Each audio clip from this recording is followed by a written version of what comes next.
The job market is bad today. Like, many of my friends went to the best of best colleges in the world and they're still struggling to get a job. And I think that's a sign enough to show that companies don't care about what you studied, they care about. I don't think interviews are treated as interviews these days. They are more of basic conversations. Of late, I've been going to a bunch of interviews, and also I was so lucky to not have ChatGPT during my college. I would have learned nothing. And same is happening with my juniors. They use it for everything. I feel many people watch podcasts. They go to events to listen to speakers, but that motivation barely lasts a day. The implementation and motivation gap is too high for them to actually implement.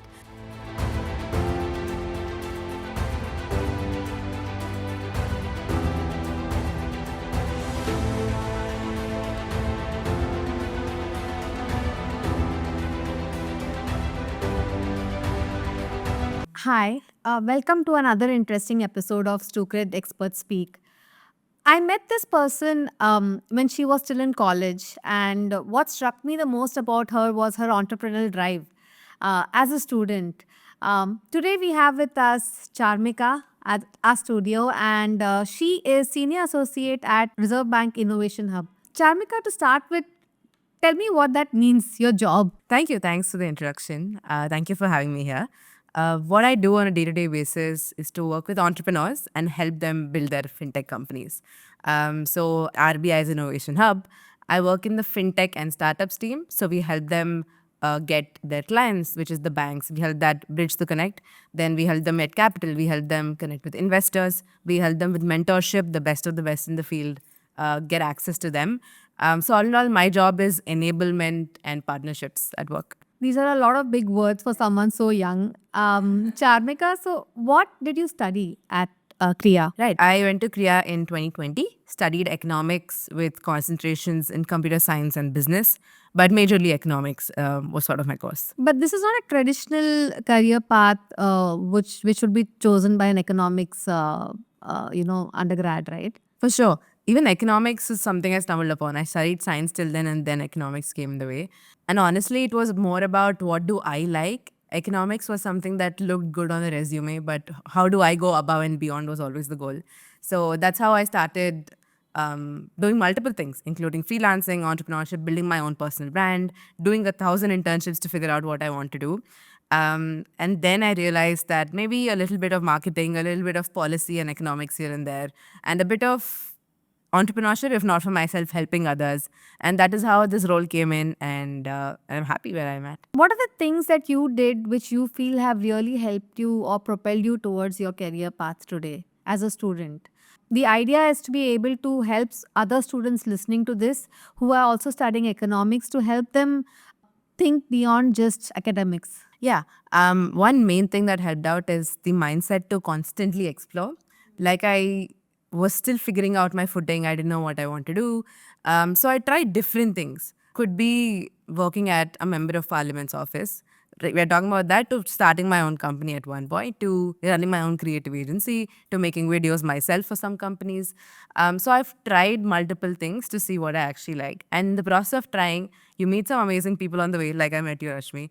You also figure out what skills you want to apply, and you'll be happy within a full-time role. You can be great at data science or being on an Excel sheet all the time, but how much do you enjoy it? Figuring out that sweet spot between what I enjoy and what I'm good at was the biggest task, and this job came my way, and I thought, let me just give it a shot. But trying out 1,000 things helped. But this constant experimentation, did it not impact your academics, and how did you position this to your family? I didn't let it impact my academics that much. I feel in college we have so much time. It was 4 years of just studying, and luckily I had that flexibility. I only had 3 hours of classes every day. The rest of the time was to figure out the hard assignments they give in the class. But I also gave it to other tasks. I saw that diversifying my identity from beyond being a student is what I enjoyed. So I thought, why don't I experiment with 1,000 things? Time management is, like I say, it's always like a wardrobe, right? The more organized it is, the more things you can fit in. So I already had time chunks, like 6 to 8 I'm doing this, 8 to 10 I'm doing this. There was also a time chunk for distraction. Like, I will be distracted from 10 to 11 p.m. So weird tricks like that help. I just want to understand, like, you started building yourself as a brand from college days itself. Why did you choose to do that? Honestly, like every other person, I wanted to become an influencer.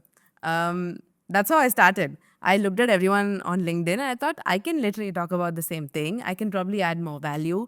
Back then, the motivation was the end goal, the outcome. Soon, then I realized that looking at the outcome is not letting me enjoy the process. And then I thought, why don't I reinvent myself? So I went back from finance. Now I fully talk about early careers because it's more of an expressive platform than being an impressive platform. So now I talk about what I want to talk about. There's no pressure of reading 1,000 articles and giving you value if I'm not enjoying it. So figuring all of that out, understanding how other people work, how other influencers work, worked in an influencer marketing agency, worked with a bunch of content creators, the top finance creators to understand what their processes and systems are. And I just copy pasted it. There's no need to reinvent the entire wheel when someone has already done it. So just copy paste what other people have done. And that helped. You must have had a lot of classmates. Not all of them would have chosen to do the things that you do. Do you feel that the process that you adopted gave you an edge over them? 100%. The job market is bad today. Like many of my friends went to the best of best colleges in the world and they're still struggling to get a job. And I think that's a sign enough to show that companies don't care about what you studied, they care about what business value you bring to the table, especially for a subject like economics. Let's say you're studying biology or psychology, it makes sense to pursue masters, do higher education. That qualification will be helpful. Personal brand won't mean anything at that point. But for me, for a subject like economics or where I have to go to a corporate job market, having a personal brand always helped. My friends today go to the best universities and sometimes struggle and come back to India. And I did not want to be there. And I wanted to be in India, crack a job right after my undergrad. And it worked out. Personal branding helps. You're not planning to do your post graduation? No, not as of now, because I feel everybody around me doesn't have a master's degree either and they're still flourishing. Let me see how far I can pull it and never know. How did you discover this kind of a job, existed? I wasn't aware of this. I mean, I've been working for like over 15 years now, and I wasn't aware that such a thing existed even. How did you stumble about this opportunity? Right. So again, back to the story of personal branding. Anything you say, any opportunities come luckily or unluckily is through personal branding. So I remember fintech sounded like a cool thing. I was speaking at a random panel through college and I said, I want to do fintech someday. Didn't know what it meant. I just said it and someone in the audience who happens to be a director of my college, she came and said, hey, are you sure you want to do fintech? I might know someone who can help out. That literally worked out because I had a good personal brand and she trusted me and she made sure I connected with the CEO of Reserve Bank Innovation Hub. That connect was very important and that only came because I had a certain personal brand, which gives proof that I can do decent work. And then they had multiple rounds, 4 or 5 rounds of interview and some assignments, and that's how I got in. But it is because I said something random in a panel discussion and someone in the audience heard and they're like, let me fulfill. How did you approach and prepare for your interviews? Multiple things. I don't think interviews are treated as interviews these days. They are more of basic conversations. Like of late, I've been going to a bunch of interviews and also taking interviews myself for my friends if they're hiring for their company to just see how the candidates are. And one thing I realized is that they're just conversations. They want to know you better. They don't care about where do you see yourself in 5 years or what are your strengths and weaknesses. Nobody has asked me that question. It was all about where do you fit in the company and how much value add you can bring in and can you get shit done. That's all. That's all they care about. And maybe just listing down on a piece of paper what all you've done, make those notes and give it out in an interview. It definitely helps when you give numbers here and there. You started earning while you were at college itself, right? What was your personal finance management mantra? Yeah. So I started earning in 11th grade when I used to be a judge in debate competitions in college. Then something big happened. The LinkedIn Creator Accelerator happened. They paid $2,500 to a second year college student who didn't know anything. And I didn't know what to do with it. Some of it is still in my bank. But I made sure, thanks to finance influencers, I made sure I invested 10,000 bucks in SIPs every month. And now we are at a few lakhs because now I started working. So all of those 10K, 10K, 10K added up to something I can actually make a decent enough purchase right now. But early SIP definitely helped. And I don't understand personal finance beyond that. I don't want to invest in the stock market and constantly look at my phone to see green or reds. Neither do I want to put it in a very safe FD at the moment. I think for my age, it's okay to have a little risk. So it's all majorly small cap and mid cap at the moment. And yeah, I thank my younger self for doing it the day she turned 18. So you must have had so many classmates, no, after your 12th who went into chosen various different streams. What would you say is different about you as compared to them? I think they all had a template. They all looked at someone and they had something to, let's say someone wants to be a doctor, they know exactly how to get there. Let's say someone wants to be a computer science engineer, they know exactly how to get there. For me, the best part is I didn't know where I want to be. So I didn't know how to get there anyway. So for me, I explored every single part of the process, and thanks to the college as well. Because I initially lied to my parents and I went and said, I'll do computer science. Mid second year, I changed to economics because it just interests me better. So I think that ability to take some risk here and there and to realize that nothing is permanent. You might be a doctor and you never know when you lose your job. And that is why I think just having that experimentation mindset and to compared to others, having a higher risk appetite and fully channeling my energy towards how can I be more productive. I think that helped. Now I'm no more that productivity person. Now I'm more of very intentioned work. So yeah. You said nobody asked you this, so I'm going to ask you, where do you see yourself in 5 years?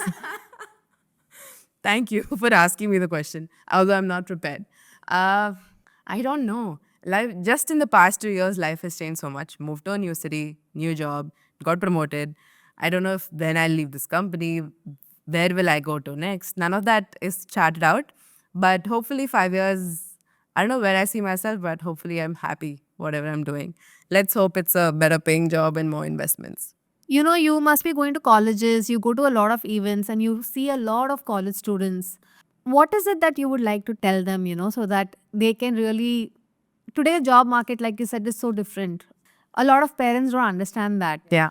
What is it that you would like to tell your students that you meet, students who are watching you today? I was just telling this today morning to a bunch of juniors about how I was so lucky to not have ChatGPT during my college. I would have learned nothing. And same is happening with my juniors. They use it for everything. And I feel many people watch podcasts. They go to events to listen to speakers, but that motivation barely lasts a day. The implementation and the motivation gap is too high for them to actually implement. So I'm saying that to inculcate an inner drive is important. The world can push you, but if you don't feel it on the inside, you will never end up implementing it. So I just say surround yourself with the best of people who actually give you that intrinsic push, who make you feel yourself that, oh, am I not doing enough? So surround yourself with the best of people and who are very ambitious. I think it can go a long way. One last question I'd really like to ask you is, what is that one core habit that consistently kept you going from the time you turned 18? I don't have habits. Like, I don't have a set routine. I don't have anything in place. But I think one thing that stayed constant is guilt. I think guilt always pushed me ahead. My therapist would she would probably argue with you on this, but yeah. No, it's just that I feel like I'm not doing enough, which is a negative thing. But I think it also pushes me quite a bit. Initially, I used to compare myself to others, and that's why I wanted my LinkedIn profile to be filled with colorful logos. That's how I started applying to different places. So the guilt was that my LinkedIn profile is empty. So at every point, there's a negative feeling in me that evokes me to push forward. So I don't think there's a particular habit, but I'm always occupied. I don't watch TV. I don't watch anything. The fact that I keep myself occupied 24/7 in something or the other that benefits me at the end of the day is what I'm interested in. Or else I don't give my time and energy anywhere. Interesting. Thank you so much. Is there anything else you would like to share with your audience today? Nothing in specific, just that money is a tool to an end. It's just a means to an end. And it's not good to over obsess over it, take the financial burden, but to be very smart with your approach towards money. And nothing is ending in this world, just save up little, it'll accumulate over time. I think the best thing that students have is their age as of date. So maybe put in your money early in places so that you can retire early, perhaps. We are so obsessed with retiring by 40 or that fire number, that I think we forget to enjoy the little moments. So I think compounding, we have it in our hands, especially because we're young. So I'll urge all students to just look at the eighth wonder, is what Einstein calls it, which is compounding. Thank you so much for your time. And I really hope I'm going to tag you in, in these interviews. And I hope students reach out to you if they want to talk to you. 100%. Thank you for being here, Charmika. Thank you. Thanks for inviting me. It was so fun.